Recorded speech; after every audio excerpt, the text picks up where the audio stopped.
खंडारे साहेब यांचे इथे आगमन झालेले आहे। जोरदार टाळ्यांच्या गजरात मान्यवरांचे स्वागत करूया।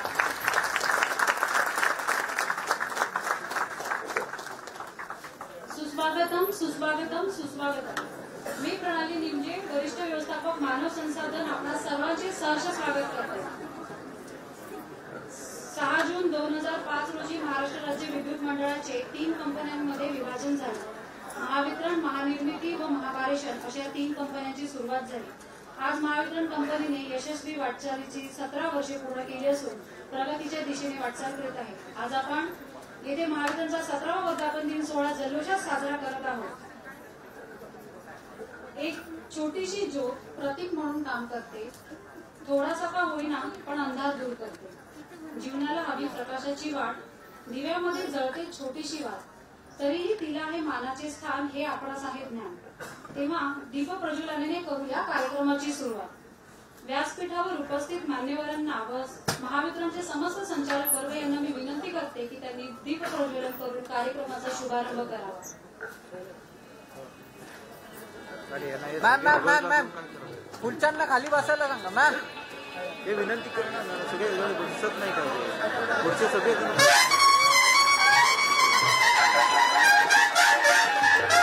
माननीय सन्माननीय ऊर्जा मंत्री डॉक्टर नितीनजी राऊत हे दीप प्रज्वलन करत आहेत। माननीय व्यवस्थापकीय संचालक महावितरण विजयजी सिंगल साहेब, तसेच माननीय अध्यक्ष व संचालक व्यवस्थापकीय संचालक महानिर्मिती श्री संजयजी खंडारे साहेब हे दीप प्रज्वलन करत आहेत।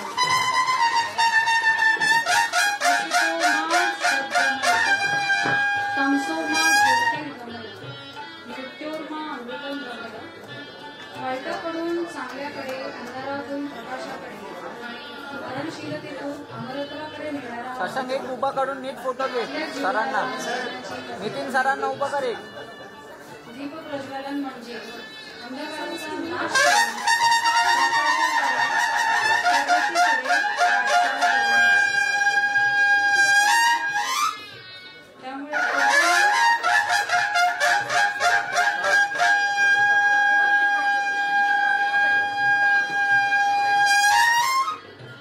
त्यामुळे प्रत्येक शुभकार्याची सुरुवात ही दीप प्रज्वलनाने केली जाते। सन्माननीय ऊर्जा मंत्री ठीक आहे, नका बसू, त्याला फोटो काढायला बसायचं। मान्यवरांच्या हस्ते फोटो आपण बघू। ते दीप प्रज्वलन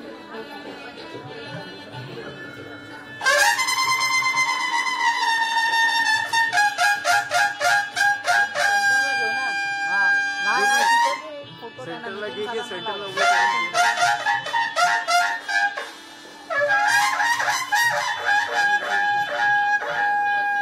नितीन सरांचा घे ना एक फोटो।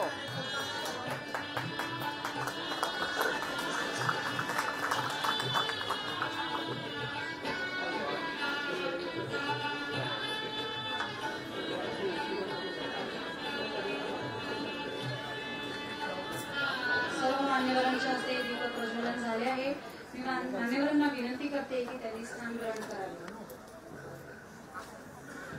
महावितरणचे अध्यक्ष तथा व्यवस्थापकीय संचालक सन्माननीय श्री विजयजी सिंगल साहेब यांना मी विनंती करते की ऊर्जा मंत्री सन्माननीय श्री डॉक्टर नितीनजी राऊत यांचे गुलाब पुष्प व पुस्तक देऊन स्वागत करावे।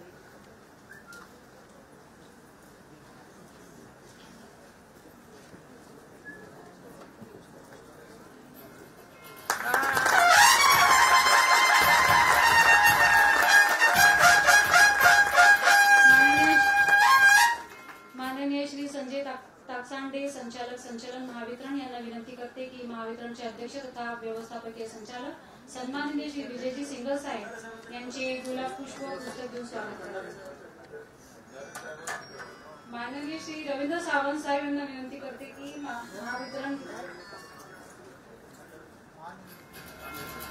महानिर्मितीचे अध्यक्ष व्यवस्थापकीय संचालक सन्माननीय श्री संजयजी खंडारे साहेब यांचे स्वागत ताकसांडे साहेबांनी केले आहे।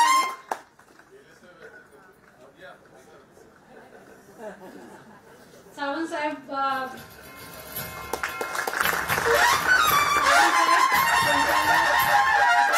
संचालक विजय सिंगल साहेबांचे स्वागत करतात। तसेच समस्त संचालक वर्ग महावितरण व समस्त संचालक वर्ग महानिर्मिती यांचेही मी ते शब्दसुमनाने स्वागत करतो.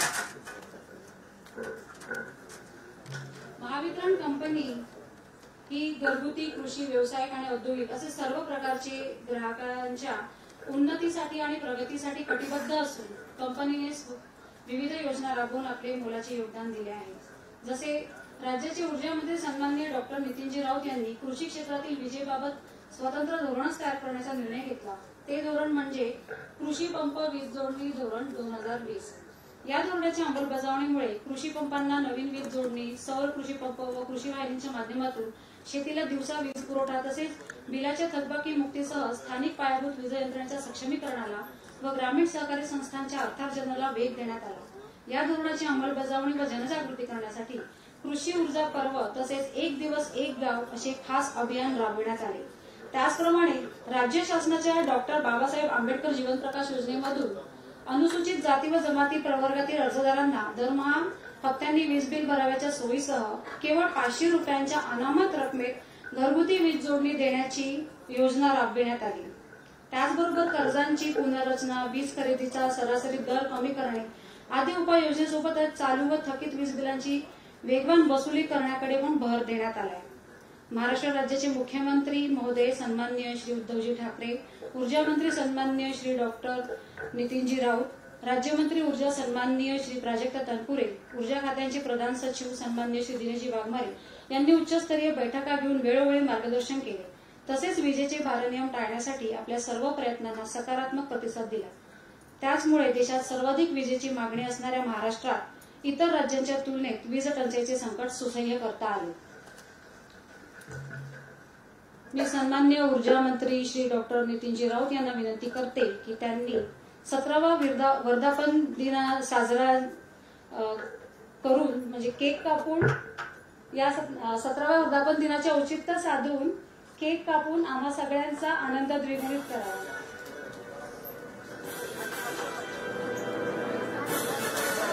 कशांक तिला सांग की पुरुषांना बसायला सांग. कशांक सांग बसायला सांग. बसायला सांग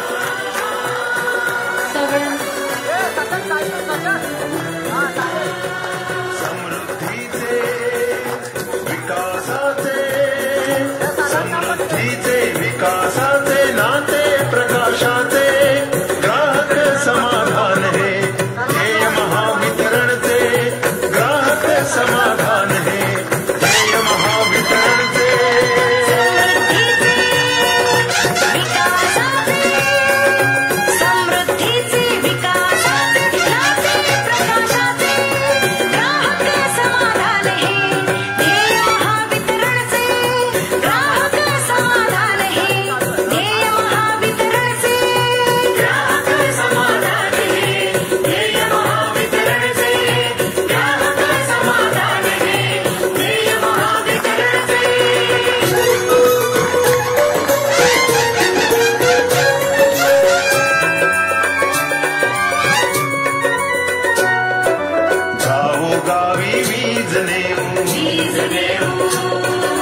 समृद्धीचे गाणे गाऊ,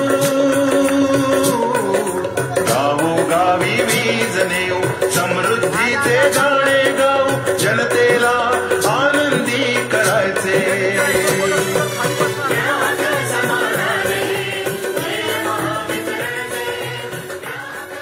15व्या इंडिया एनर्जी समिट मध्ये बेस्ट स्टेट युटिलिटी म्हणून महाराष्ट्राला प्रथम क्रमांकाचा गुणवत्ता सुधार वर्गवारीमध्ये महावितरणला तृतीय क्रमांकाचा पुरस्कार मिळाला. हा आनंदाचा योग आहे. इतर राज्यांतील 29 वीज वितरण कंपन्यांमध्ये महावितरणला हा पुरस्कार मिळाला आहे. तुला मिळतोय, मला मिळत नाही पूर्णपणे.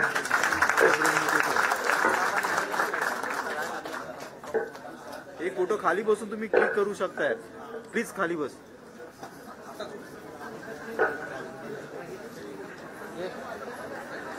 मित्रा प्लीज. अरे याचं नाव काय सांग ना.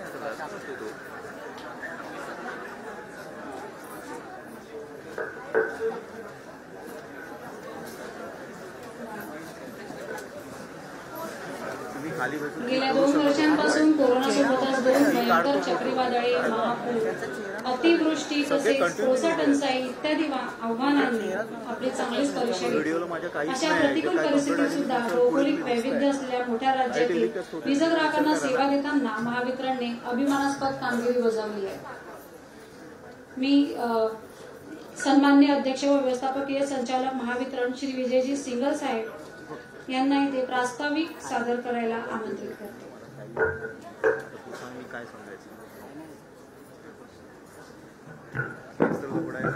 आज या 17व्या वर्धापन दिनाच्या निमित्ताने उपस्थित आपले खात्याचे सन्माननीय मंत्री आदरणीय श्री नितीनजी राऊत सर, मंचावर उपस्थित माझे सहकारी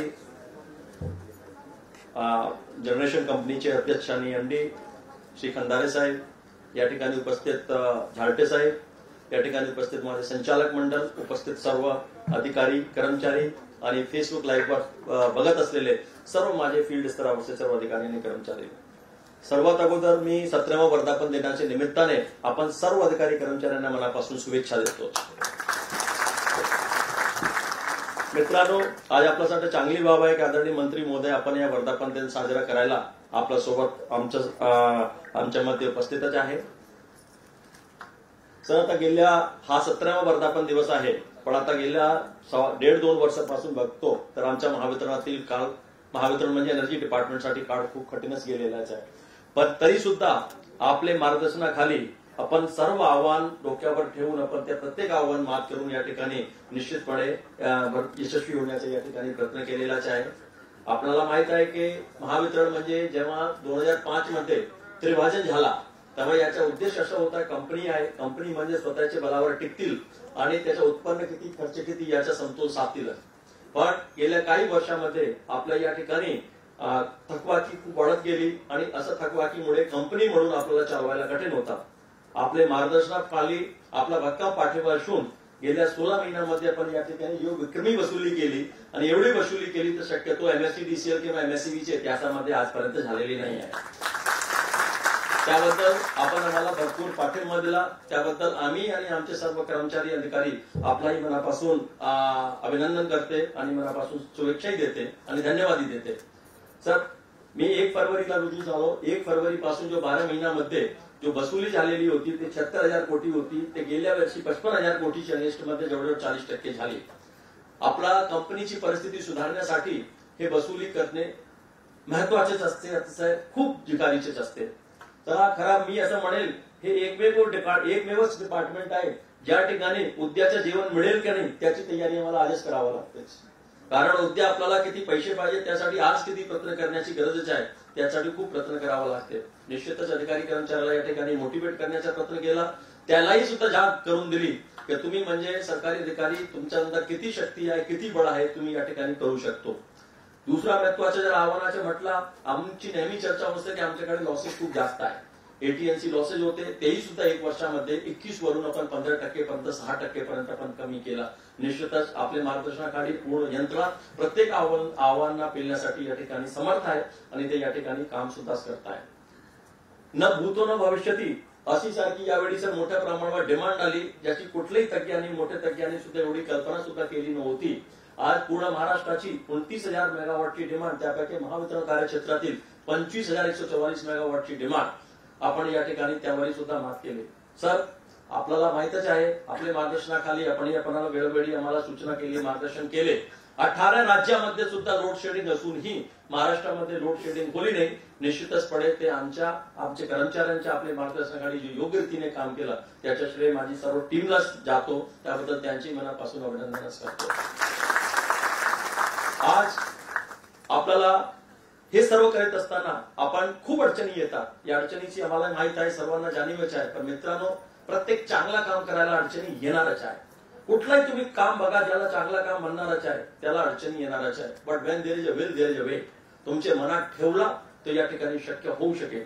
पण आता हे सर्व करताना आता आपण माननीय मंत्री महोदयांसोबत डावोसलाही सुद्धा जाऊन आलो. डावोसलाही सुद्धा आपल्याला खूप चांगली साहेबांच्या मार्गदर्शनाखाली आपल्याला निश्चितपणे आता 50,000 कोटीचा करार झाला. रिन्युएबल एनर्जी आपण मोठ्या प्रमाणावर आणणारच आहे. त्याचा निश्चितपणे आपल्याला महावितरणला आणि ग्राहकांना फायदा होईल. कारण जेवढा रिन्युएबल एनर्जी आणला त्याच्या निश्चितच रेट सुद्धा कमी होणारच आहे आणि त्याला बॅटरी सोबत आपण केला तो आपल्याला एक 24 आवर सुद्धा सप्लाय काय तिथपर्यंत आपल्याला मिळू शकेल.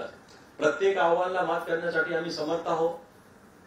पुढचा काळ कठीणही आहे, पण जरी कठीण असला तरी मला वाटतं की आम्ही आणि आमची संपूर्ण यंत्रणा हे कुठलाही कठीण काळ पूर्णपणे यशस्वी ठरायला आपण या ठिकाणी तयारच आहोत. डिमांड वाढत आहे आपल्याकडे. आता आपल्याकडे काही डाटा सेंटर्स येत आहेत, त्यांची सुद्धा मागणी वाढणारच आहे. त्यासाठी सुद्धा आम्ही या ठिकाणी पूर्ण नियोजन आपण या ठिकाणी केलेलंच आहे की जेणेकरून कुठल्याही परिस्थितीमध्ये सुद्धा लोड शेडिंग किंवा ऊर्जा आपल्याला एनर्जी कमी पडणार नाही. आपला कामाची कामगिरी म्हणून आपल्याला निश्चितपणे वेगवेगळे आपण या अवॉर्ड सुद्धा या ठिकाणी मिळालेले आहे. अवॉर्ड मिळाले याचा अर्थ म्हणजे आपला निश्चितपणे लोकांच्या, कर्मचाऱ्यांच्या, अधिकाऱ्यांच्या मोटिवेशन या ठिकाणी मोठ्या प्रमाणावर वाढतोच आणि वाढल्यामुळे फक्त तिथेच आपल्याला समाधानी व्हायचं नाही, बल्कि उलट आपली जबाबदारी वाढलीच. मी नेहमीच म्हणतो आपल्या कर्मचाऱ्यांना की तुमची जबाबदारी इथे संपत नाही. म्हणजे आज तुम्ही वसुली केली याचा अर्थ उद्या करायचं नाही, फार चांगला काम केलं असं घरी धरायचं नाही. जरी केला पण तुमची जबाबदारी वाढलेली आहे. तिथे टिकून उलट त्या रीतीने तुम्हाला जास्त पटीने आपल्याला काम करण्याची गरज आहे. बरेच लोक म्हणतात की महावितरणची परिस्थिती एवढी वाईट असताना का उडाली नाही महावितरण, पण निश्चितपणे माझे कर्मचाऱ्यांचे भक्कम सपोर्ट आणि आपला मार्गदर्शन आणि आपलाही पाठिंबा राहिला. त्यामुळे कुठल्याही परिस्थितीमध्ये महावितरणची आर्थिक परिस्थिती आपण डोळ्यावर आणू असंच राहणार, उलट यापेक्षा चांगला राहणार. सर मी आपल्याला गवाही देतो की निश्चितपणे ज्या पद्धतीने काम केला त्या पद्धतीपेक्षा अजून जोमाने काम करून आपण महावितरण सुद्धा प्रॉफिटमध्ये आणण्याचा प्रयत्न करेल आणि 1.5 ते 2 वर्षामध्ये अजून यापेक्षा चांगली परिस्थिती या ठिकाणी निर्माण होईल आणि महावितरण प्रॉफिटमध्ये येईल. त्यासाठी आपण पूर्णपणे प्रयत्नशील आहे आणि मला या ठिकाणी खात्री आहे. मित्रांनो, असंच चांगल्या रीतीने आपण काम करत राहायच्या. कंपनी आपलीच आहे. कंपनी उद्या जर खाजगीकरण झाला किंवा कंपनीचं काही झाला आपल्यालाच नुकसान होणारच आहे. ही कंपनी आपलीच आहे आणि आम्ही तुमच्यासाठीच आहोत. त्या निमित्ताने जो वसुलीचे प्रमाण आहे त्यात ज्या ज्या सेक्टरमध्ये होत नाही ते वसुलीचे प्रमाण आपल्याला वाढवावं लागेल. अदरवाईज हा वेळ गेला तो वेळ परत येणार नाही. तेव्हा तुम्हाला आठवण राहणार की आपल्याकडे मंत्री महोदय होते ते खूप तुम्हाला सांगत होते. आपण सिंगल साहेब CMD होते तेही खूप सांगत होते, तेव्हा आपण ऐकलेलं नाही. आज जर ऐकलं तर पुढच्या भविष्य निश्चितपणे आपल्याला चांगलं आहे. फील्डवर बसलेले लोक सुद्धा आता फेसबुक लाईव्हच्या माध्यमातून बघतो. परत तुम्हाला आवाहन करतो, ही कंपनी तुमच्यासाठी आहे. मी म्हणतो की शासनासाठी नसेल तरी किमान आपल्यासाठीच तरी आपण लोकांना काम करून वसुलीचं प्रमाण वाढवावा आणि AT&C लॉसेस सुद्धा कमी करायचा. बरेच ठिकाणी चोरी चकारीचे प्रमाण आहेतच, पण कुठलाही चोरी चकारीचे प्रमाण खालच्या स्तरावर अधिकारी कर्मचाऱ्यांची संगनमत सेवा होऊ शकत नाही. पण आता हा वेळ आलेली आहे ते जर वसूल आपण AT&C लॉसेस केले आणि ते जर वसुलीमध्ये आणि त्यांच्या बिलिंग केली आपला त्यामध्ये निश्चितपणे फायदा होईल. आज नवनवीन गोष्टीमध्ये आपण या ठिकाणी स्मार्ट मीटरचा कार्यक्रम या ठिकाणी हाती घेतो. स्मार्ट मीटर घेताना सर्वात अगोदर आपण PWW सेक्टरसाठी किंवा स्ट्रीट लाईटसाठी करणाऱ्याच्या जिथून आपली वसुली कमी होतात किंवा ज्या ठिकाणी लॉसेस वगैरे जास्त होतात जेणेकरून ते आम्ही टॅप करू शकेल असं रीतीने आपण पूर्ण कालावधी कार्यक्रम या ठिकाणी आणखी केला. मला वाटतो when there is a will there is a way. हा गोष्टी डिफिकल्ट असेल पण इम्पॉसिबल नाहीच आहे. It might be difficult but it is not impossible. वेळ आपल्यासाठी आहे, अजून वेळ गेलेला नाही. निश्चितपणे आपण चांगल्या रीतीने काम करा. यासाठी मी आता माझं भाषण जास्त न बोलता मला मंत्री महोदयांचं ऐकायचं आहे. मी इथे स्थापतो असं रीतीने चांगलं काम करून आपण निश्चितपणे महावितरणचं भविष्य उज्ज्वल राहील यासाठी सर्वांनी प्रयत्न करा आणि पुढील आपल्याला या वर्धापन दिनाच्या निमित्ताने शुभेच्छा देऊन मी माझे 2 शब्द याच ठिकाणी संपवतो. जय हिंद, जय महाराष्ट्र. धन्यवाद सर. यानंतर सन्माननीय श्री संजयजी खंदारे, अध्यक्ष व व्यवस्थापकीय संचालक महानिर्मिती, हे आपले इथे मनोगत व्यक्त करतील.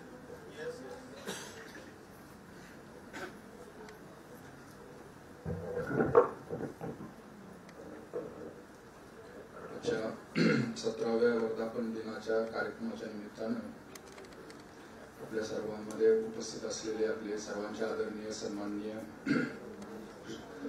ऊर्जा मंत्री नितीन राऊत सर, त्याचबरोबर माझे सहकारी महावितरणचे CMD विजय सिंगल, इथे उपस्थित असलेले सर्व संचालक, सर्व वरिष्ठ अधिकारी, कर्मचारी बंधू, आपल्यासाठी आजचा हा दिवस तसा महत्वाचा दिवस आहे यासाठी की आपण जी मागची कामगिरी केलेली आहे त्याचा एक सिंहावलोकन करायची आपल्याला एक संधी आहे आणि त्यानिमित्तानं आपण आपल्या केलेल्या कामगिरीच्या साठी आपण स्वतःची पाठ निश्चितपणे थोपटून घेऊ शकतो. कारण अतिशय अवघड परिस्थितीमध्ये मागच्या 2 वर्षामध्ये आपण वाटचाल केलेली आहे आणि त्यासाठी आपल्या माननीय मंत्री महोदयांचा अतिशय उत्कृष्ट असा सपोर्ट लागलेला आहे. त्याचबरोबर आपण सर्वांनी अतिशय मेहनत आणि कष्ट घेऊन जी काही परिस्थिती आलेली होती ती आपण चांगल्या रीतीने पास केलेली आहे. We should say that we have passed with flying colours. परंतु पूर्णपणे कॉम्प्लेसंट न होता आपण हे सुद्धा बघितलं पाहिजे की आपल्या समोर यापुढे काही चॅलेंजेस कसे आहेत आणि त्याचा आपण कसा फेस करणार आहोत ते सुद्धा विचार करायची ही आजची एक संधी उपलब्ध झालेली आहे वर्धापन दिनाच्या निमित्तानं. आपल्याला आठवत असेल की मागच्या 2 वर्षापासून फक्त आर्थिक परिस्थिती अवघड असताना त्यात अचानक कोळशाचा शॉर्टेज हा संपूर्ण देशभर जगभर आला आणि म्हणजे दुष्काळात 13वा या म्हणीप्रमाणे ज्या वेळेला पैशाची चणचण असताना म्हणजे आपले पगार त्याचबरोबर सर्व निर्मिती करणाऱ्या कंपन्यांचे देणे हे देणे देण्याचं काम अवघड असतानाच त्यामध्येच एकदम विजेची मागणी वाढली आणि जो आपला कोळसा आहे ज्याच्यामधून सर्वात जास्त ऊर्जा विकसित होते त्यामध्ये अचानक टंचाई आली देशभर आणि त्याबद्दल सुद्धा आपण सर्व टीमच्या सहकार्यातनं आपण पुढे गेलो आणि सर्व देशात आपलं राज्य सोडून इतर सर्व राज्यामध्ये कधी ना कधी लोड शेडिंग करावं लागलं. लोकांना अवघड परिस्थितीला सामोरे जावं लागलं. इंडस्ट्रीज बंद कराव्या लागल्या. परंतु आपण मात्र आपल्या राज्याला तसं सुरक्षित ठेवलं आणि कुठेही मोठ्या प्रमाणामध्ये लोड शेडिंग करण्याची वेळ आली नाही. लोकांना त्रास होऊ दिला नाही आणि याचं सर्व श्रेय माननीय मंत्री आणि आपण सर्व आपण निश्चितपणे घेऊ शकू. परंतु त्याचबरोबर यापुढे आपल्याला या निमित्तानं सिस्टमिक इम्प्रुव्हमेंट्स काय करण्याची गरज आहे का हे सुद्धा सिंहावलोकन केलं पाहिजे. कारण ज्या वेळेला अवघड परिस्थिती असते त्यामधनच खरोखर पुढच्या चांगल्या भविष्याची अपॉर्च्युनिटी त्यामधनं दिसत असते आणि ही संधी आपण वापरली पाहिजे. आणि यामध्ये आपल्या ज्या काही त्रुटी आहेत मग त्या वसुलीच्या असतील किंवा इतर काही अजून लॉसेसच्या असतील त्याचबरोबर आमच्या प्लांटची एफिशियन्सी वाढवण्याची असतील किंवा रिन्युएबल एनर्जी आणखी जास्त करण्याच्या ह्या संधी असतील तर त्या आपण निश्चितपणे सर्वांनी स्वीकारल्या पाहिजेत अंगीकारल्या पाहिजेत आणि आणखी सक्षमपणे या सर्व चॅलेंजेस आपण स्वीकारल्या पाहिजेत आणि आपण निश्चितपणे आपल्या ज्या स्किल सेट्स आहेत आपले जे सर्व अधिकारी कर्मचारी आहेत ते अतिशय सक्षम आहेत तांत्रिकदृष्ट्या सक्षम आहेत त्याचबरोबर मेहनत करण्यामध्ये सुद्धा कुठे मागे पडत नाहीत हे आपल्याला सर्वांना माहीत आहे आणि या बळाच्या जोरावर आपण निश्चितपणे भविष्यामध्ये सुद्धा या सर्व अडचणींना निश्चितपणे सक्षमरित्या मात देऊ अशी मनोमनी आपण सर्वांनी इच्छा बाळगून ह्या 17व्या वर्धापन दिनानिमित्त आणि 18व्या वर्षामध्ये पदार्पण करताना मनामध्ये स्वीकारलं पाहिजे आणि त्यासाठी मी मनापासून शुभेच्छा देतो. धन्यवाद.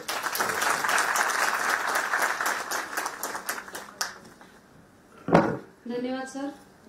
सन्माननीय ऊर्जा मंत्री डॉक्टर श्री नितीनजी राऊत यांनी दीपक प्रज्वलन करून व केक कापून आपल्या सर्वांचा आनंद द्विगुणित केला आहे. सन्माननीय ऊर्जा मंत्री यांना विनंती करते की त्यांनी आपल्याला मार्गदर्शन शुभेच्छा व संदेश द्यावा.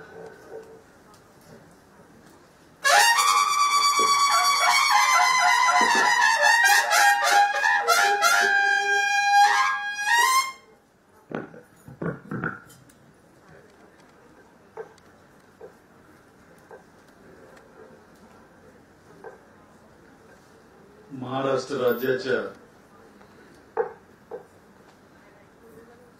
वीज कंपन्यांच्या या वर्धापन दिनानिमित्त या ठिकाणी आवर्जून उपस्थित असलेले महावितरणचे सन्माननीय अध्यक्ष व व्यवस्थापकीय संचालक आदरणीय श्री विजय सिंघल जी, महानिर्मितीचे सन्माननीय अध्यक्ष व व्यवस्थापकीय संचालक आदरणीय श्री संजय खंडारे साहेब, माझे प्रमुख सल्लागार आदरणीय श्री उत्तमराव झालटेजी, या ठिकाणी उपस्थित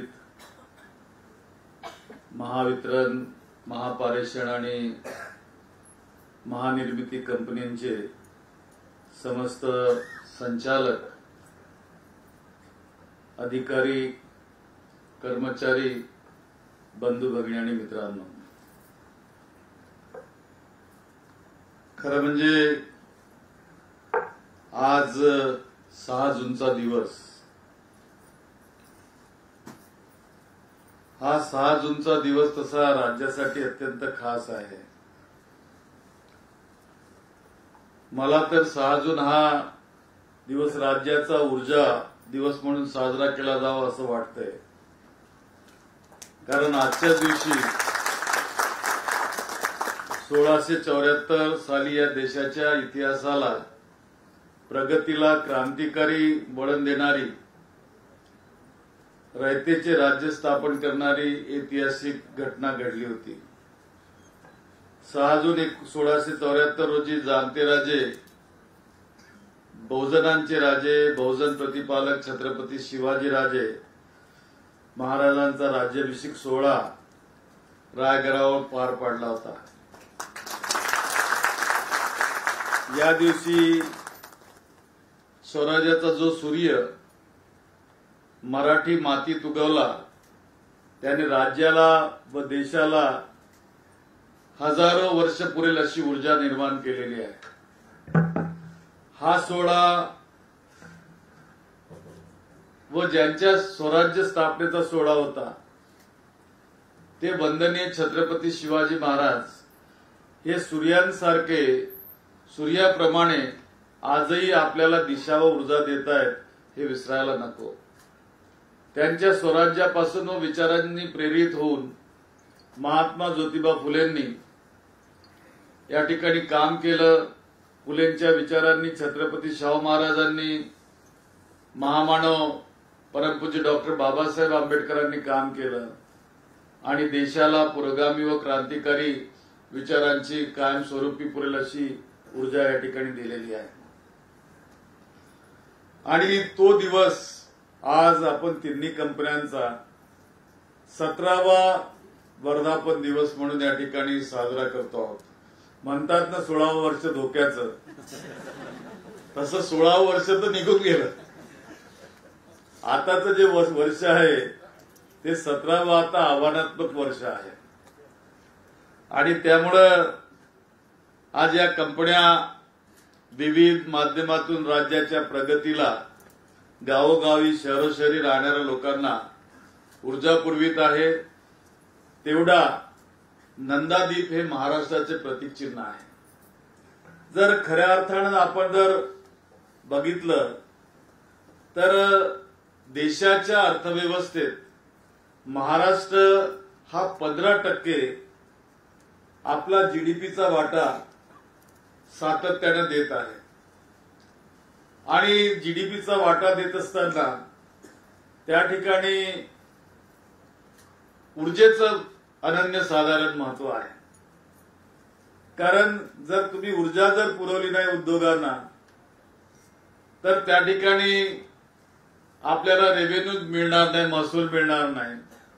आणि महसूल जर मिळाला नाही तर मग राज्याची प्रगती सुद्धा होणार नाही आणि देशाला जीडीपीतला जो वाटा आहे तो सुद्धा मिळणार नाही. त्यामुळं आपल्या या तिन्ही कंपन्यांचं या ठिकाणी अत्यंत महत्वाचं असं काम आहे, जोखमीचं काम आहे. आधुनिक अर्थानं बघायला जर आपण गेलो तर राज्यातील महानिर्मिती, महापारेषण व महावितरण या तिन्ही कंपन्या या आधुनिक नंदादीपासून अज्ञान व मागासलेल्या पदाच्या अंधारावर मात करण्यासाठी त्या 24/7 या ठिकाणी त्या वातीसारख्या तेवत असतात. आणि या अनुषंगानं शिवस्वराज्य दिनाचे हे ऊर्जादायी महत्व जाणूनच 2005 साली राज्यात वीज क्षेत्रात 4 कंपन्यांची स्थापना करण्यात आली. खऱ्या अर्थानं जर आपण पाहिलं तर शिवाजी महाराजांपासून राज्य वीज कंपन्यांपर्यंतचा या प्रवासाशी 6 जूनचं नातं बघता या दिवसाला ऊर्जा दिन म्हणणं हा अधिक उचित सन्मान असेल असं मला या ठिकाणी नम्रपणे सांगावंसं वाटतं.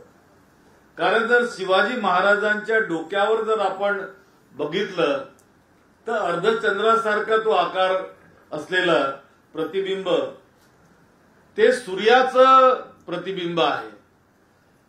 आणि त्यामुळं ते नातं या ठिकाणी फिट बसतं असं मला या ठिकाणी बोलावंसं वाटतं. फार प्राचीन काळी या ठिकाणी वेदाच्याही आधी मानवाने अन्नाचा शोध लावला. त्याचबरोबर या ठिकाणी अग्नी सुद्धा निर्माण करण्यात आली होती. आणि अग्नी निर्माण करत असताना त्या ठिकाणी दगडांचा शोध लावून दगडांवर घर्षण करून अग्नी कसा निर्माण होतो तो प्रयत्न त्या ठिकाणी झाला वैज्ञानिक दृष्टिकोनातून. हे ठीक आहे की तत्कालीन इतिहासकारांनी त्याला देवाचं रूप दिलं, अग्नीचं रूप दिलं, त्याची पूजा देखील करण्यात येत होती आणि येत आहे. अग्निपूजा तसेच अग्नियज्ञ किंवा यज्ञात अग्नीचा संबंध असे आणखी अनोखे नाते आजच्या या ऊर्जेच्या संबंधाने आहे. अन्न, वस्त्र, निवारा या मानवी मूलभूत गरजा या बरोबरच आज संपूर्ण जगामध्ये एसेन्शियल कमोडिटीज म्हणून ऊर्जा क्षेत्राला बघितलं जातं. आणि ती आता आपल्या सर्वांची मूलभूत गरज ठरलेली आहे. मध्यंतरीच्या काळामध्ये आपल्या देशात वीज संकट निर्माण झालं, एक भीती देशात निर्माण झाली आणि ती यामुळेच निर्माण झाली की आम्हाला वीज मिळणार की नाही.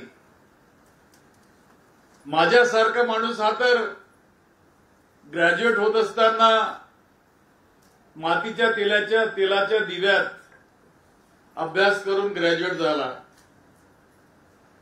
सिंधीचं घर त्या ठिकाणी सारवलेलं घर गाईच्या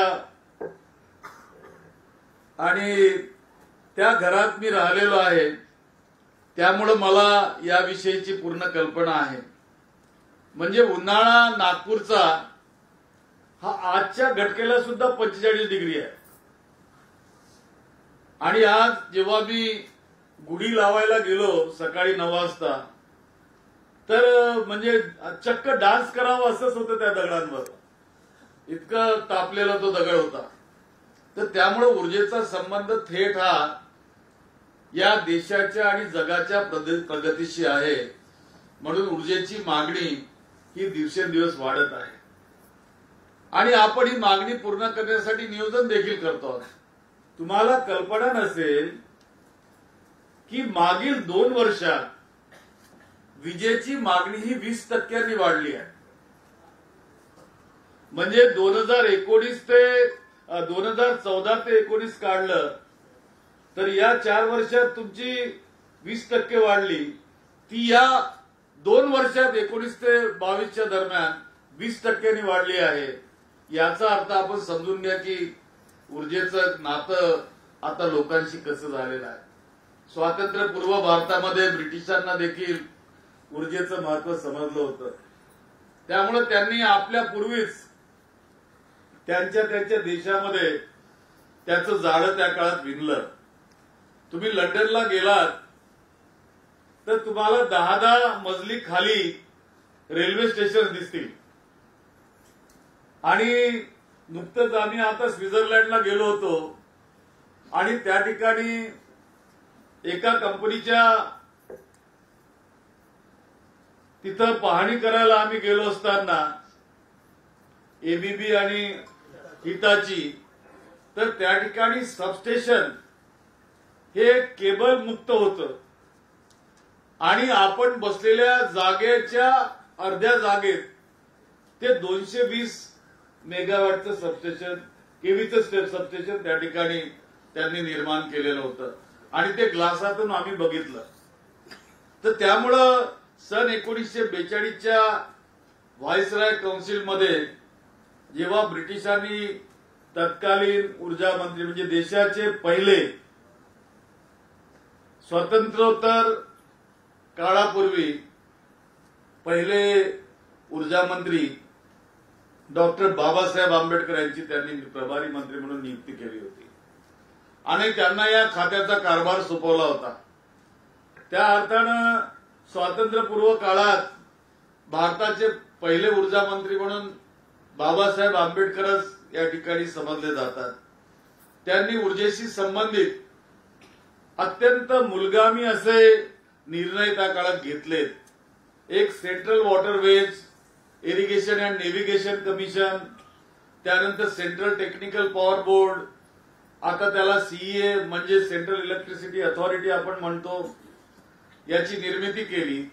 देशाच्या प्रगतीसाठी ऊर्जा क्षेत्रावर विशेष लक्ष देण्याची आवश्यकता त्या काळामध्ये त्यांनी या ठिकाणी प्रतिपादन केलेली आहे आणि म्हणूनच कालांतरानं या क्षेत्रात अनेक बदल झाले आणि पंडित जवाहरलाल नेहरू यांची सरकार आली आणि त्या सरकारनं मिक्स इकॉनॉमिकचं धोरण या ठिकाणी स्वीकारलं. मूलभूत सोयी सुविधा देणाऱ्या पायाभूत उद्योगांची मालकी त्यांनी शासनाकडे ठेवली, पंचवार्षिक योजना राबवली व गरीब असलेल्या आपल्या देशात, ज्या देशामध्ये सुईचं सुद्धा उत्पादन होत नव्हतं, आज त्या ठिकाणी अनेक उत्पादनं बघायला आपल्याला त्या ठिकाणी सापडतात आणि आपल्या देशाला आर्थिकदृष्ट्या स्थिर सावर करण्याचा त्यांनी प्रयत्न केला. म्हणून पंडित जवाहरलाल नेहरू यांना आधुनिक भारताचे निर्माते म्हटले जातात आणि त्यांच्या त्या पहिल्या कॅबिनेटमध्ये 1947 ते 52च्या कॅबिनेटमध्ये पहिले ऊर्जा मंत्री त्यावेळेला नरहरी विष्णू गाडगीळ झाले आणि त्यांनी सुद्धा या क्षेत्रामध्ये महत्वाचं काम केलं. ते मी सांगणार पुढं. इसवी सन 1990च्या दशकात जागतिकीकरणाचे वारे वाहू लागले. परदेशी उद्योगांना भारतीय उद्योग व्यवसायात उभे करण्याचे या ठिकाणी दारे खुली करण्यात आलेली आहेत. याच अनुषंगाने 1901 ला भारतीय संसदेत विद्युत अधिनियम 2001 हा कायदा या ठिकाणी पारित झाला आणि त्या कायद्याच्या अनुषंगानं आपल्या या राज्यामध्ये, ज्या राज्यामध्ये 1 मे 1960 ला आपलं राज्य स्थापन झालं या ठिकाणी आणि या भारताच्या एवढ्या मोठ्या देशामध्ये एक मोठं राज्य म्हणून महाराष्ट्राचा मंगल कलश आपण या ठिकाणी स्थापित केला.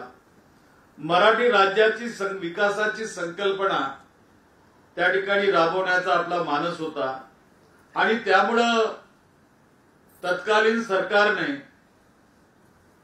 20 जून 1960 साली महाराष्ट्र राज्य विद्युत महामंडळाची स्थापना या ठिकाणी केली आणि ती भारतीय वीज कायदा 1948च्या सेक्शन 5 नुसार या ठिकाणी करण्यात आली आणि अशा रीतीने आपण या ठिकाणी काम करत असताना जो 2001चा कायदा या ठिकाणी आला त्याच्या अनुषंगानं पुन्हा आपण बांधणी केली आणि ती बांधणी करत असताना पूर्वीच्या महाराष्ट्र राज्य वीज मंडळाची पुनर्रचना ही 6 जून 2005 ला झाली आजच्याच दिवशी आणि तो 2003चा कायदा यानुसार त्याच्या कलम 131 नुसार करण्यात आली आणि कंपनी कायदा 1956 अंतर्गत 2013 मध्ये त्याला सुधारित करून 4 कंपन्यांची स्थापना करण्यात आली.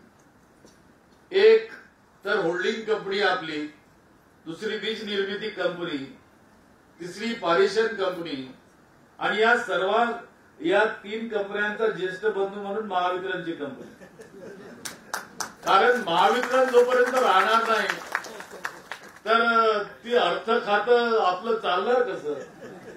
महानिर्मिती तर तुम्हाला वीज पुरवठा करेल, परंतु शेवटी पैशाचे सोम काही घेता येत नाही आणि त्यामुळं निर्मिती, पारेषण आणि वितरण हे उपक्रम जे होते त्यावेळेला जे संचालक मंडळ होतं त्या संचालका मंडळामध्ये पारेषणला तेवढं महत्व दिलं जात नसे.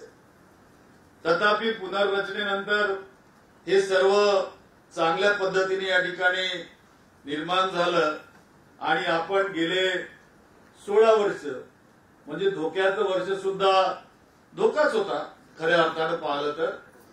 कारण 2014 मध्ये जी थकबाकी होती ती जवळपास 17,000 कोटीची होती, ते 2019 मध्ये 51,000 कोटीवर गेली आणि जे 13,300 हे तुमची वीज निर्मिती होती, ती 13,300 वीज निर्मिती जरी 1,300 तुम्ही दाखवत असले, 13,000 दाखवत असले तरी ती 9,300 किंवा 100च्या घरात आहे.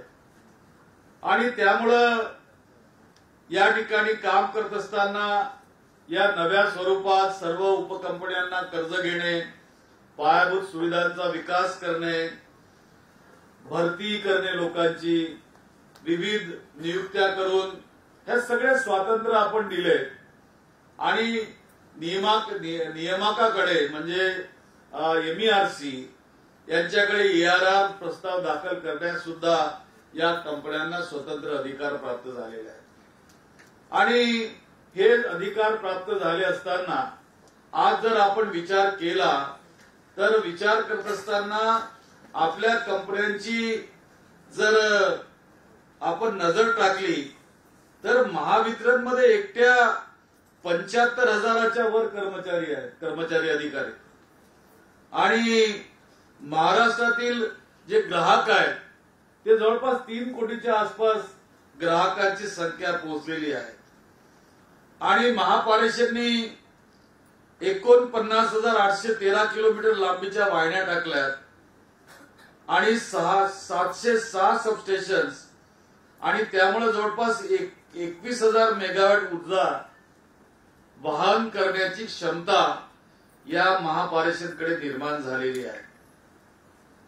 आणि हे सगळं करत असताना जर एकंदरीत सगळ्या कंपन्यांचा जर विचार केला आपण तर मला वाटतं 1 लाखाच्या वर या ठिकाणी मी कंत्राटी मोजले नाहीत, परंतु 1 लाखाच्या वर स्थायी स्वरूपाच्या नियुक्त्या आपल्याकडे आहेत, कर्मचारी आहेत. त्यामुळं आजच्या या स्थापना दिनी आव्हानांची चर्चा करणं सुद्धा गरजेचं आहे. मधल्या काळामध्ये अनेक संकट आलीत आणि त्या संकटांनी खास करून मागील 2.5 वर्षे आपण जे कोविड मध्ये काढली त्यामध्ये प्रत्येक व्यक्तीला बरंच काही नवीन शिकायला मिळालं. म्हणजे घरामध्ये नवरा बायको जर कामाला असतील तर ते दिवसा सकाळी कामाला जायचे, रात्री आल्यानंतर जेवण करून शांतपणे झोपायचे. पण दिवसभर नवरा घरात असल्यामुळे ती कटकट वाढ सुद्धा वाढली त्या ठिकाणी, अशी उदाहरणं आहेत. आणि नवऱ्याला बाहेर जायला मिळत नव्हतं कुणाशी बोलायला, तर सगळं जे आहे ते आपल्या बायकोवर काढायचं, ते सुद्धा बघायला या ठिकाणी मिळालं. तर असे जे घरात घडलं त्यातनं अनेक गोष्टी आपल्या व्यवसायामध्ये, आपल्या कंपन्यांमध्ये, आपल्या जीवनामध्ये सुद्धा घडत गेलं.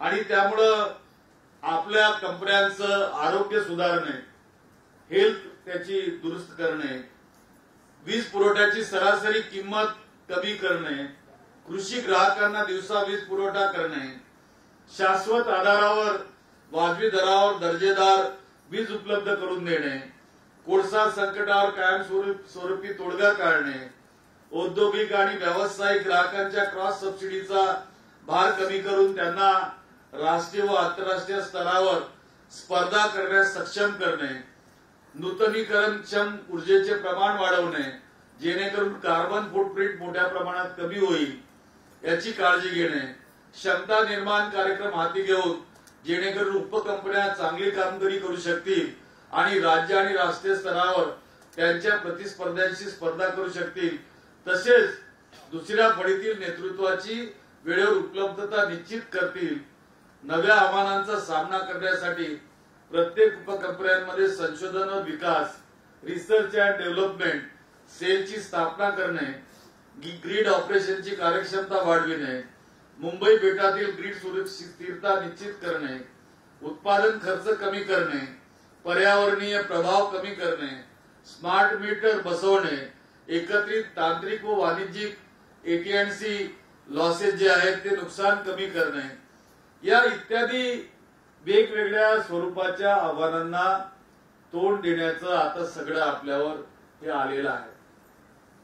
आणि हे करत असताना आपण बघितलं असेल की देशात आणि देशाच्या बाहेर कशा पद्धतीनं या ऊर्जा क्षेत्रामध्ये काम चाललेलं आहे.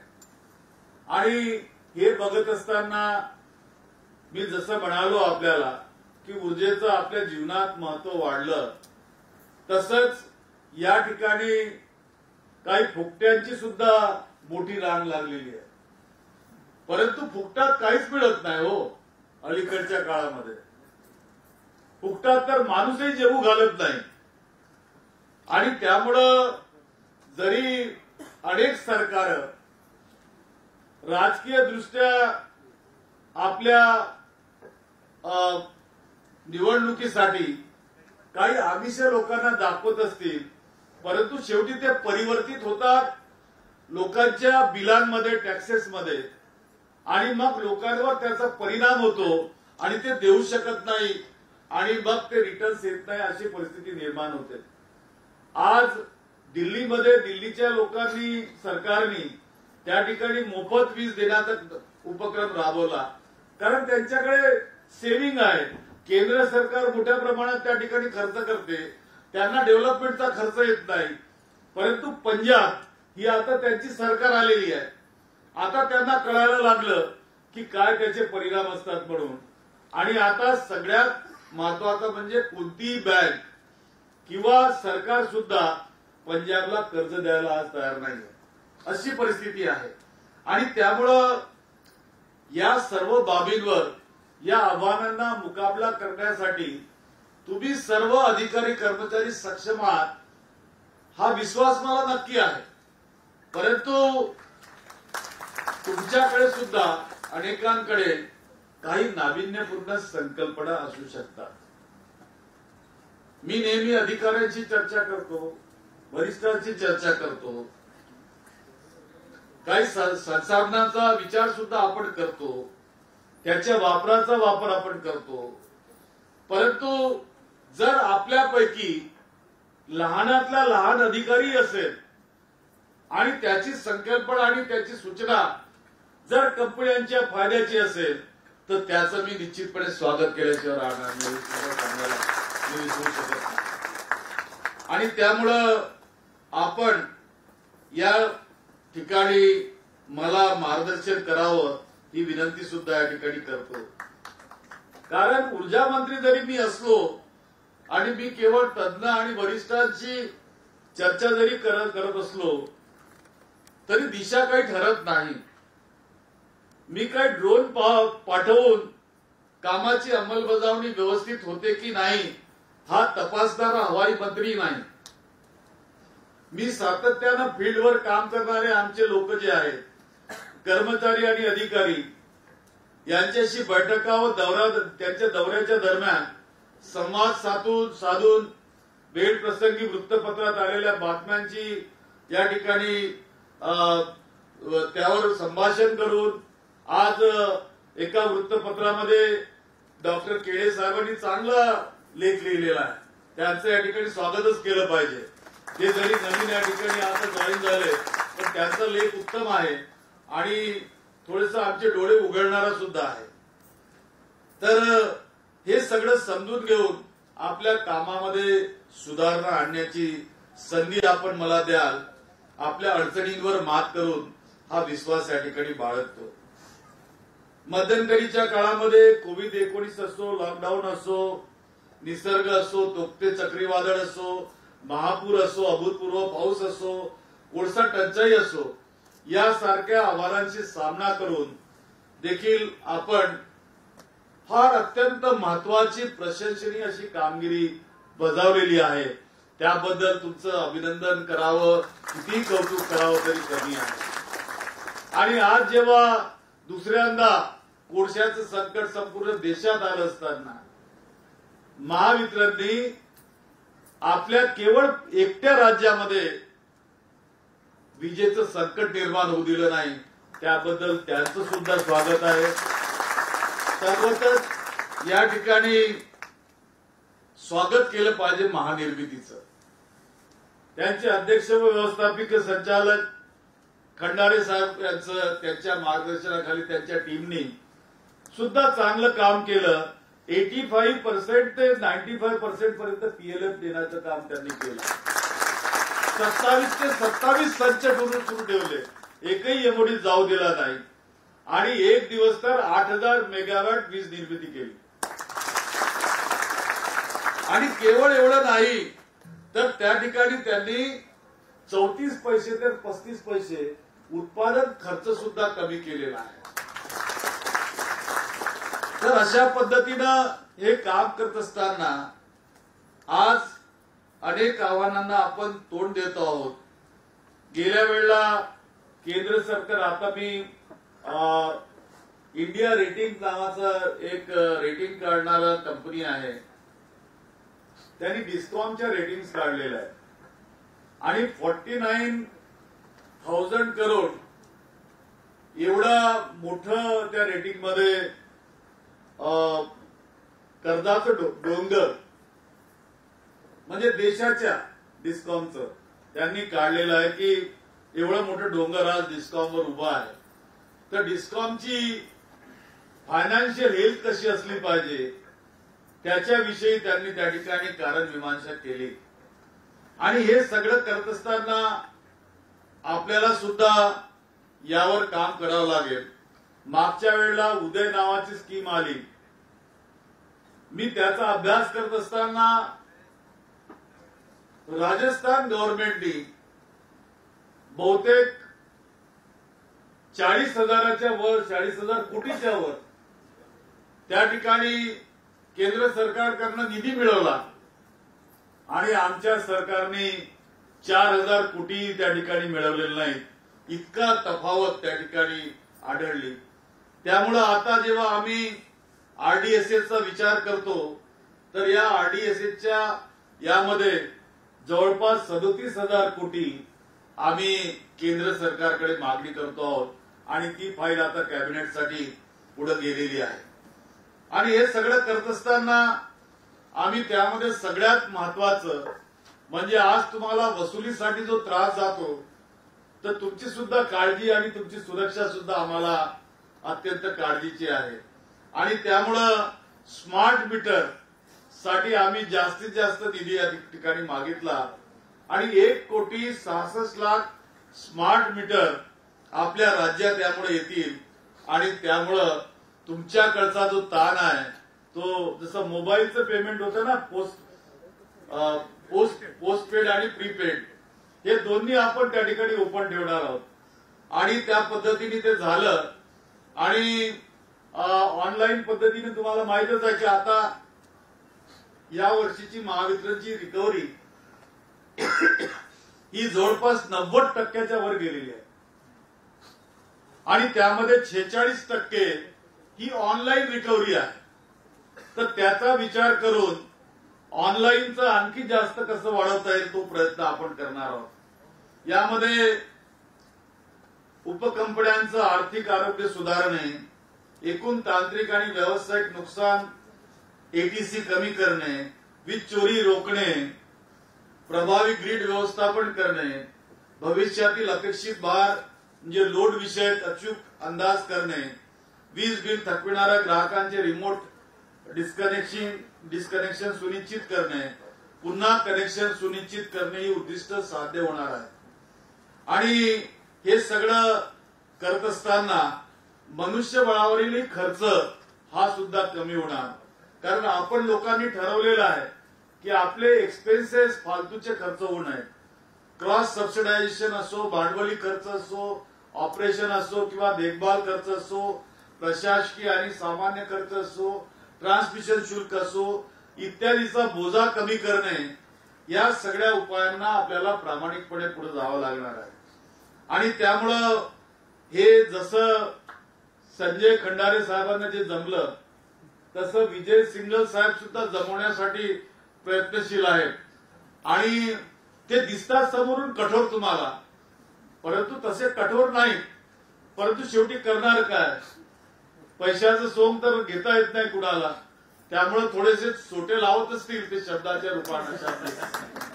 तरी तुम्ही काळजी करण्याचं कारण नाही.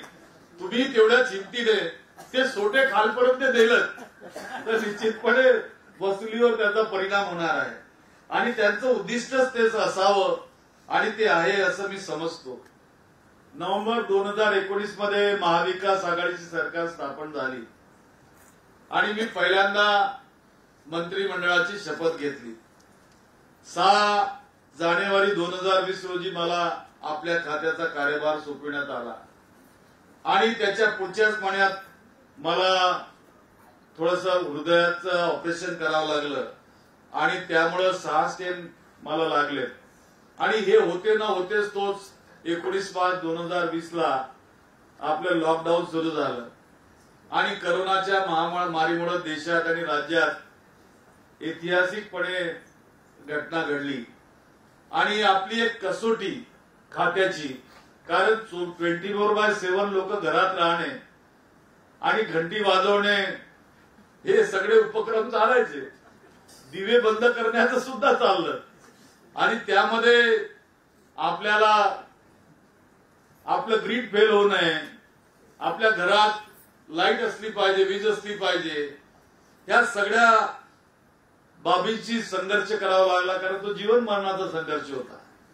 आणि त्यामध्ये तुम्ही जे आव्हानं पेललीत की लोक 24/7 घरात बसून आहेत, परंतु माझा खालचा जो माणूस होता तो काही घरात बसलेला नव्हता, तो सडकेवर होता. आणि अशामध्ये त्यांच्यातले अनेक लोक मृत्युमुखी सुद्धा पडले, ते शहीद झाले. त्यांना तर सलामीच केली पाहिजे.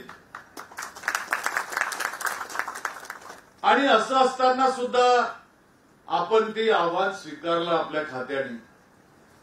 तुम्ही लोकांनी उत्कृष्टपणे, म्हणजे कधी रागही येत असेल तुम्हाला मनात, कधी उद्वेगही येत असेल, हे कोणतं खातं आहे की ज्या खात्यामध्ये घरात बसून असूनही आपल्याला काम करावं लागत आहे. काही लोकांना सडकेवर जावं लागत आहे. घरात लोक सुद्धा आपल्यापासून लांब राहण्याचा प्रयत्न करत असतील अनेकदा. परंतु शेवटी आपण या सर्वांवर मात केली आणि अत्यंत विपरीत परिस्थितीमध्ये चिकाटीनं आपण काम केलं आहे. त्यामुळं खात्याचा मंत्री या नात्यानं तुमचं मी ऋण कधीही फेडू शकणार नाही. तुमचं मी अभिनंदन करतो.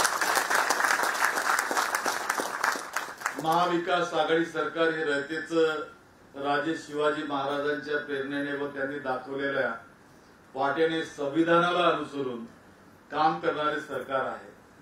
लाखोंचा पोशिंदा शेतकरी हे आमच्या सरकारचा केंद्रबिंदू आहे. त्यामुळे मी ऊर्जा मंत्री होताच शेतकऱ्यांना 24 तास वीज पुरवठा व सामान्यांना स्वस्त व गुणवत्तापूर्वक वीज पुरवठा करण्याला प्राधान्य दिले. कृषी पंप धोरणाअंतर्गत राज्यातील शेतकऱ्यांचा 1/3 थकबाकी माफी करण्याचे ऐतिहासिक काम ऊर्जा मंत्री म्हणून मला करता आले, याचा मला निश्चितच आनंद आहे. नियम व निकषानुसार सर्व शेतकऱ्यांनी या योजनेचा जर लाभ घेतला तर या शेतकऱ्यांना 30,000 कोटीच्या आसपास संपूर्ण राज्यामध्ये वीज बिल माफी मिळणार आहे. परंतु आपण ही योजना आखली, परंतु तुमच्या माध्यमातून ती खालपर्यंत पेरली गेली पाहिजे. एक लक्षात घ्या की परमपूज्य डॉक्टर बाबासाहेब आंबेडकरांनी या देशाला संविधान दिलं, परंतु त्या संविधानाचे रूल्स फ्रेम करण्याचं काम तत्कालीन पहिल्या पंडित जवाहरलाल नेहरू सरकारवर आलं आणि त्यांनी त्याचे रूल्स फ्रेम केले आणि त्याचं एक्झिक्युशन केलं. म्हणून त्यांच्या 17 वर्षाच्या काळामध्ये स्त्री आणि पुरुष यांना एकसारखा अधिकार या ठिकाणी प्राप्त झाला. आपण लक्षात घ्या. त्यामुळे तुम्ही सभागृहात दोघे बसलेला आहात. हे बाबासाहेबांमुळे घडलेलं आहे. जेंडर इक्वॅलिटी, एक मत एक मूल्य. आणि त्याचप्रमाणे जर तुम्ही लोकांनी या धोरणाबद्दल काम केलं आणि ते जर शेतकऱ्यांपर्यंत खालपर्यंत जर पेरलं गेलं तर मला असं वाटतं की एवढी मोठी योजना या राज्यात दुसरी कोणतीही ठरू शकणार नाही. आणि त्यामुळं मग ही कृषी पंप वीज जोडणी योजना असो, अपारंपरिक ऊर्जा धोरण आजच्या कॅबिनेटमध्ये सुधारित येत आहे, डॉक्टर बाबासाहेब आंबेडकर जीवन प्रकाश योजना असो, विलासराव देशमुख अभय योजना असो, यासारखी धोरणे आखून देखील आम्ही वीज पुरवठ्याचे लाभ अधिकाधिक जनतेला मिळतील ही काळजी या ठिकाणी घेतो आहोत. आणि तुम्ही सुद्धा घेता त्याच्याबद्दलचा मला आनंद आहे. कृषी वीज पंप व घरगुती ग्राहक हे ऊर्जा खात्याचे महत्वाचे भागधारक आहेत.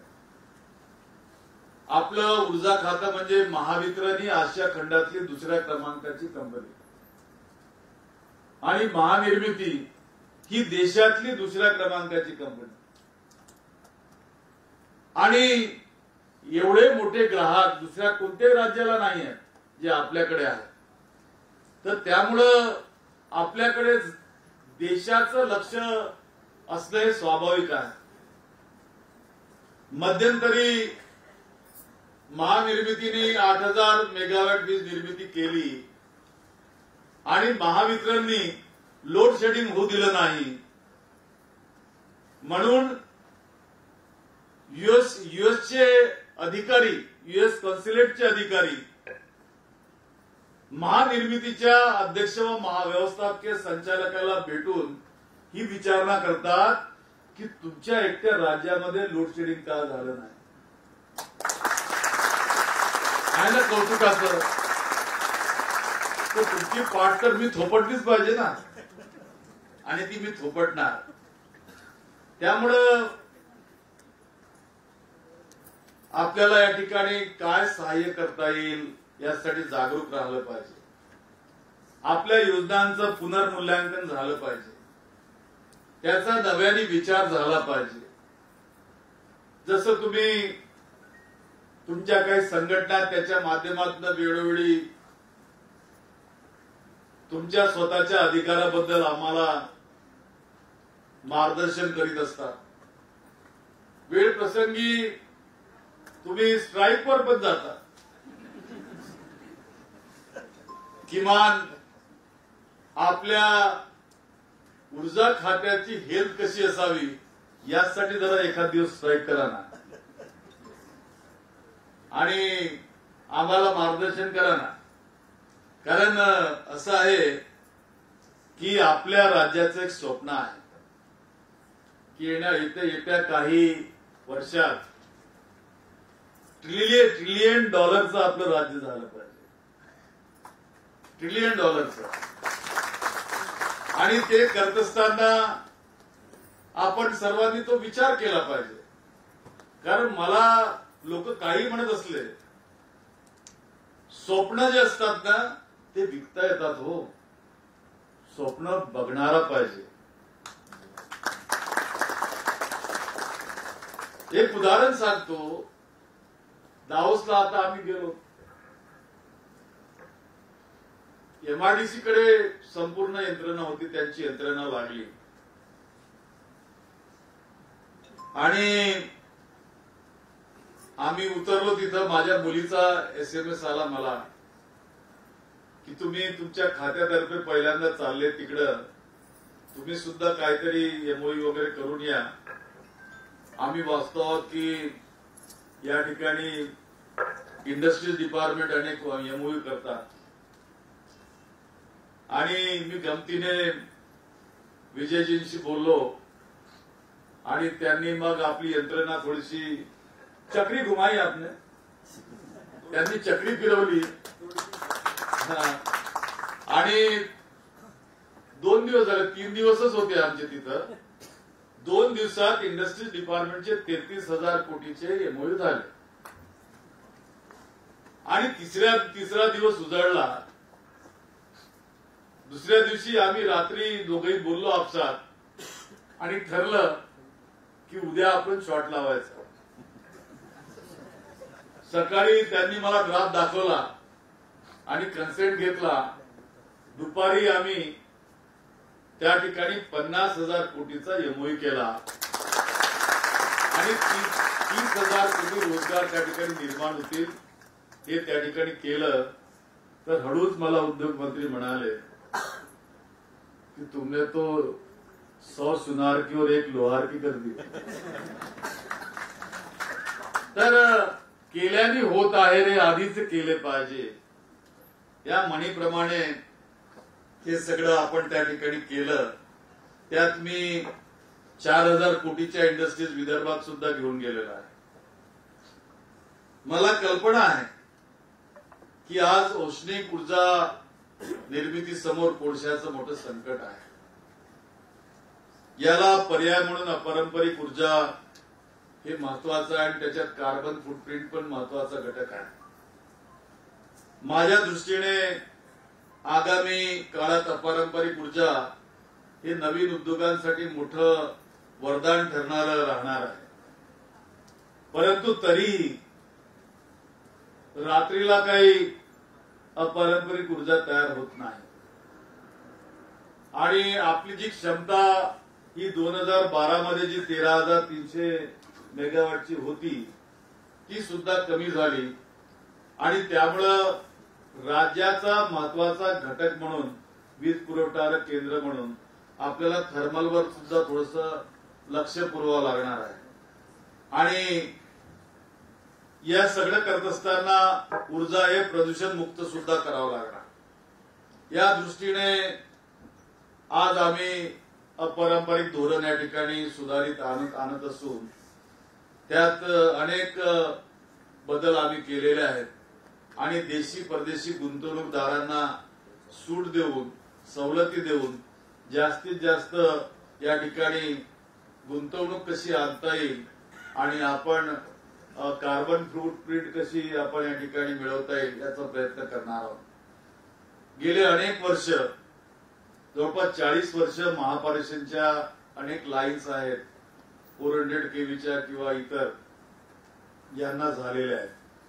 त्याची सुद्धा दुरुस्ती करावी लागणार आणि तुमच्या महावितरणच्या सुद्धा लाईन्स मध्ये सुद्धा काही ठिकाणी दुरुस्त्या कराव्या लागणार. सोलारसाठी ग्रीड सुद्धा वेगळ्या करावं लागणार. कृषीच्या एजीच्या ग्रीड वेगळ्या करावं लागणार. आणि हे सगळं करत असताना हे सुद्धा मला मानलं पाहिजे आणि तुमचं यासाठी धन्यवादही केलं पाहिजे की हे दुसरं वर्ष आहे की महानिर्मिती प्रॉफिटमध्ये आलेली आहे. दुसरं वर्ष आणि महापारेषण सुद्धा प्रॉफिटमध्ये आलेलं आहे. दुसरं वर्ष झालं आणि ते महापारेषण सुद्धा 1100 कोटीचं प्रॉफिट आहे यावेळेला. आणि आपलं किती आहे सर? 400 कोटीचं महानिर्मितीचं. ते रेकॉर्डच आहे ना. याचा अर्थ असा नाही की महावितरण मागे आहे आणि कोणी तसा अर्थ काढू नये. तुम्ही जर थकबाकी बाजूला जर केली आणि तुमची वसुली जर केवळ पकडली रिकव्हरी तर 90% recovery 99% recovery 45% more than last year 45% I think so. तर हे काही साधं गणित नाही आहे. याचा अर्थ तुम्ही पुढे चाललेला आहात. फक्त आणखी प्रयत्न करावा लागणार आहे. आणि कसं आहे की अलीकडचे दिवस आता आधी झुकू गाडी होती, मग डिझेलची गाडी झाली, मग इलेक्ट्रिकची गाडी झाली. पण आता बुलेट ट्रेन येणार आहे म्हणतात.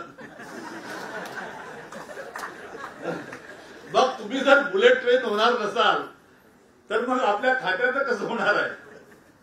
तर त्यामुळं तुम्ही केवळ हे समजू नका की तुम्ही अधिकारी आहात किंवा तुम्ही कर्मचारी आहात. तुम्ही हे समजलं पाहिजे की तुम्ही उद्योगपती आहात, उद्योजक आहात. कारण तुम्ही कंपन्यांमध्ये काम करता. तुम्ही सरकारी नोकरी म्हणून शासनाच्या खात्यात काम करत नाही, कंपन्यांमध्ये काम करता, म्हणजे उद्योगामध्ये काम करता, म्हणून तुम्ही उद्योगपती आहात. आणि त्यामुळे तुमचं तुम्हाला जे आव्हान आहे ते अत्यंत महत्वाचं आहे. मी खाली येत असताना रांगोळ्या बघितल्या, अत्यंत सुरेख, अप्रतिम. धन्यवाद दिले पाहिजे सगळ्या आमच्या महिला अधिकाऱ्यांना आणि कर्मचाऱ्यांना. मी खाली जाऊन फोटो काढणार आहे त्यासोबत. तर सांगण्याचं तात्पर्य एवढंच की आम्ही वरिष्ठ तर सगळी काळजी घेणार, खात्याची काळजी घेणार, तुमच्याही स्वास्थ्याची काळजी घेणार. परंतु तुम्ही लोकांनी थोडासा खारीचा वाटा, थोडासा, खूप जास्त नको, जरी आम्हाला दिला तरी मला असं वाटतं की मला आभार कमी पडणार आहे. कारण शेवटी ऊर्जा हे प्रगतीचं इंजिन आहे आणि या इंजिनाला गती व इंधन देण्याचं आव्हान बिनधास्तपणे मी संपूर्ण राज्याला आणि देशाला सांगू शकतो की ही कमी माझ्याकडे नाही.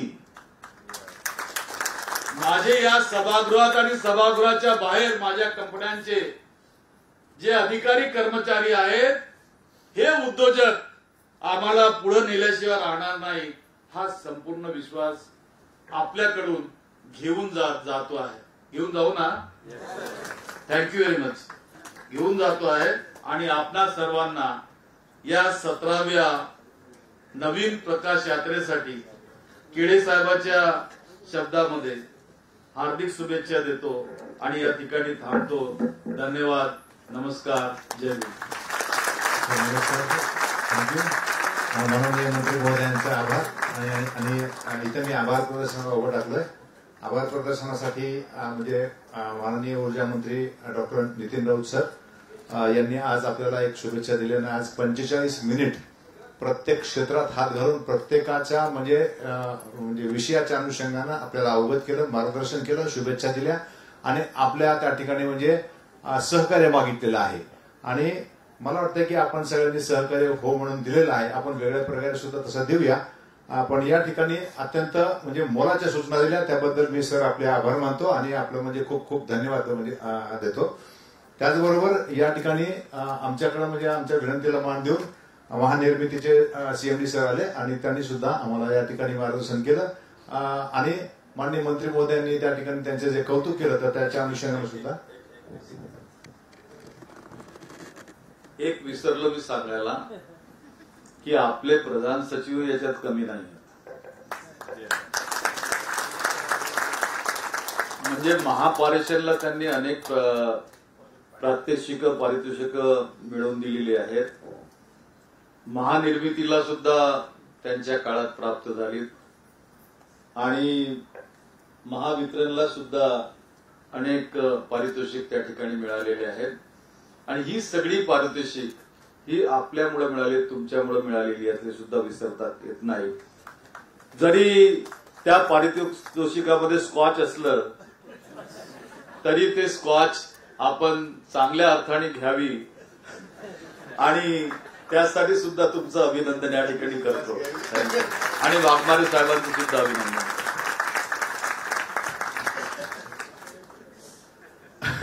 सर आपलं म्हणजे स्कॉच घ्यावी या शब्दाचा आम्ही योग्य अर्थ घेऊ निश्चित. Thank you sir. आणि योग्य वेळेवर या ठिकाणी आदरणीय खंदार साहेब या ठिकाणी आमच्या विनंतीला मान देऊन आले आणि त्यांनी सुद्धा या ठिकाणी म्हणजे महावितरणच्या या कार्यक्रमामध्ये सहभाग घेतला. त्यांनी शुभेच्छा दिल्या, त्यांचा सुद्धा आभार मानतो.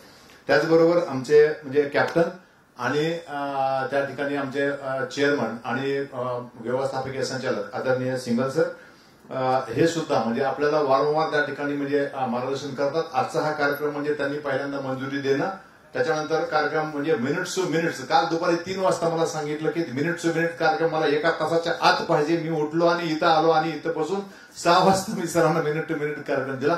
अशा पद्धतीने आम्हाला मार्गदर्शन करणारे आणि एकदम म्हणजे पाठिंबा देणारे सीएमडी सर, ज्यांनी आमचे हे महावितरण कंपनी आता म्हणजे मागच्या पूर्ण इतिहासामध्ये जेवढी कधी नव्हे ती आपल्याला वसुली करून म्हणजे दिलेली आहे, तर त्यांचा सुद्धा मी आभार मानतो. आणि या ठिकाणी सर्व संचालक मंडळ आहेत, म्हणजे एक तर म्हणजे महत्वाचा वित्त विभाग सावंत साहेब आहेत, म्हणजे त्याच्यानंतर ऑपरेशन ताक्षांडे साहेब आहेत, त्याच्यानंतर केळे साहेब आहेत, रेशमे साहेब आहेत, यांचा सुद्धा आभार मानतो.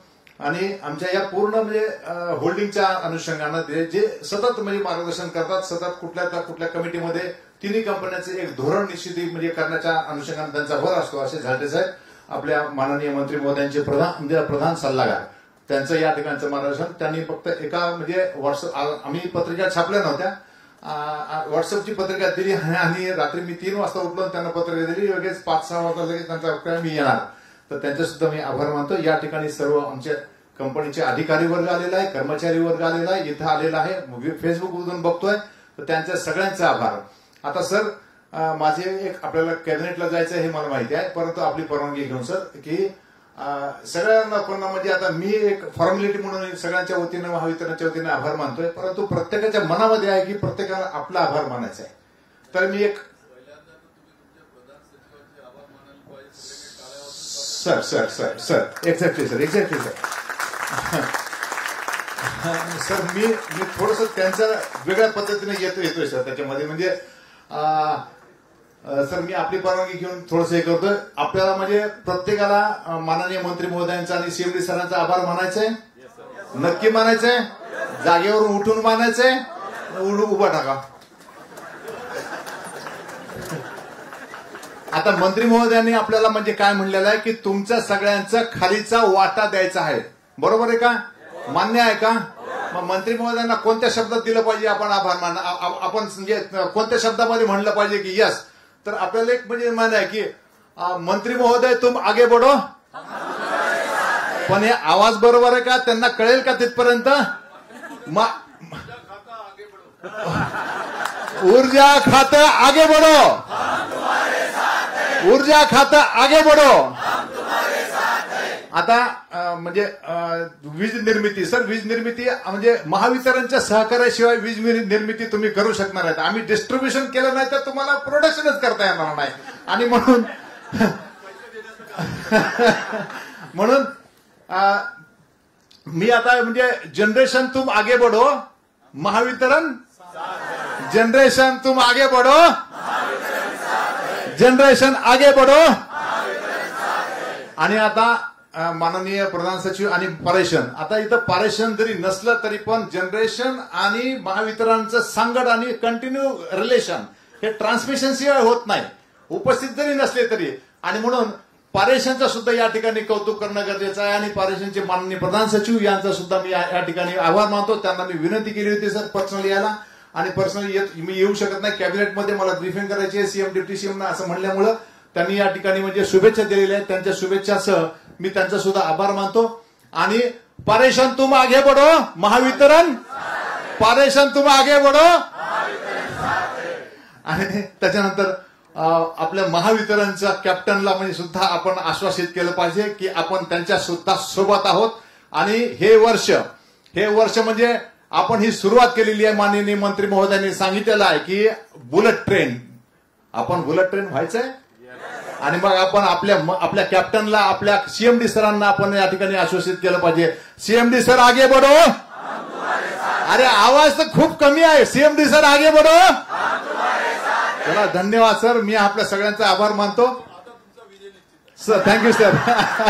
आणि माननीय मंत्री महोदयांच्या परवानगीने कार्यक्रम संपला असं जाहीर करतो. अर्ध्या तासानंतर परत एकदा या ठिकाणी संगीत महोत्सवाचा कार्यक्रम सुरू होईल.